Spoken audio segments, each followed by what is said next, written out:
This way forever. I'm Byron the Jackson.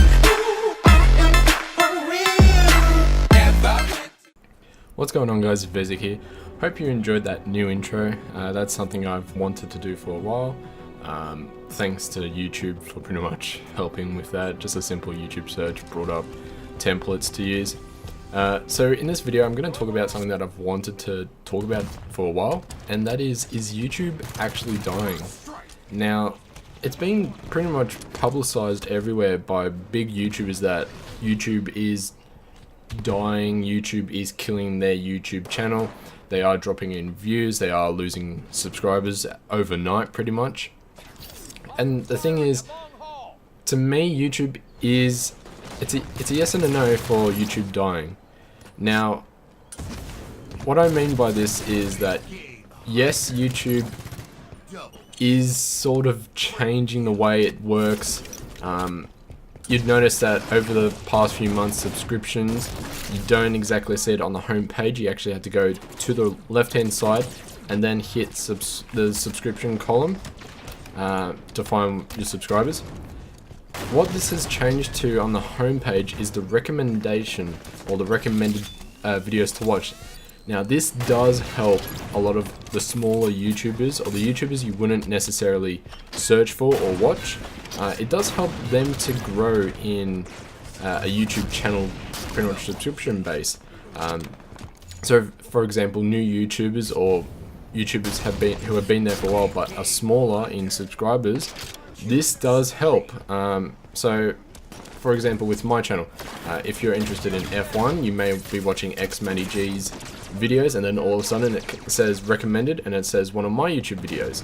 Normally it wouldn't, because that's how the old system worked. It wouldn't do that, but with this new system it does help.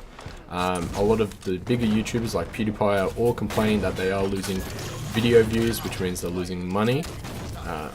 But you got to remember, they started off somewhere, so in a way, YouTube is helping the smaller YouTubers start off somewhere, just because of this day and age where it is incredibly harder to become bigger on YouTube or become bigger in streaming. So Twitch, for example, if you were one of the early adopters for Twitch, you pretty much had the base, the Twitch followers straight away.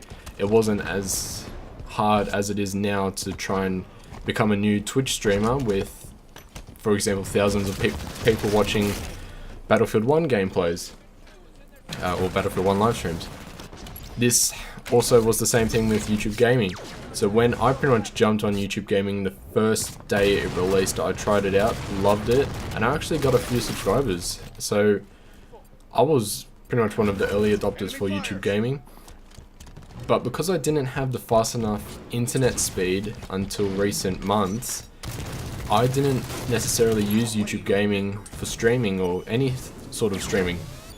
But when I got the internet speed and I tried to do YouTube Gaming again, it didn't necessarily work as it did before. I wasn't getting the views I had before or the new subscribers, so you had to be one of those early adopters, and that is a big thing in today's pretty much internet age. You have to be one of the early adopters. You got to do something or join something that's brand new.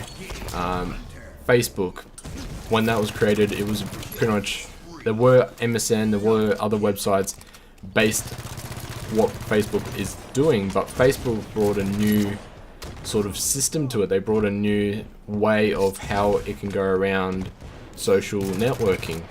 Now, we haven't actually seen anything as big as Facebook, maybe Twitter, for example.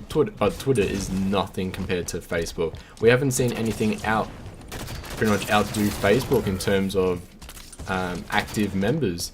Facebook is basically the largest website for social networking, and it won't be for pretty much a long time. Something new has to happen, and what YouTube's done is they've changed their system. They've made it so they can become they can allow the newer YouTubers to find a way or find their own user base, their own subscriber base, and it does help. But it's the early adopters of YouTube that are still not staying up with it. They've made their subscriber base, they've put in the effort, and then all of a sudden YouTube's changed it. Now, I do understand why they're frustrated about this. They are losing subscribers, they are losing views, they are losing money. Some YouTubers, this is their life. YouTube is their working life. And to YouTube just change it without the YouTubers being notified, it does bring in a sense of backstabbing. YouTube, but then again, YouTube can do that. YouTube doesn't have to oblige to anything anyone wants. They can do their own stuff. For example, Facebook changes new stuff, people get angry about it, but then everyone just gives up on it and moves on with it. You've got to move on with YouTube, you've got to move on with the new changes. And that's something that the bigger YouTubers like PewDiePie need to understand, that they can't exactly stay the kings and queens of YouTube. You've got to expect new and better people and brighter people to move in and take your place.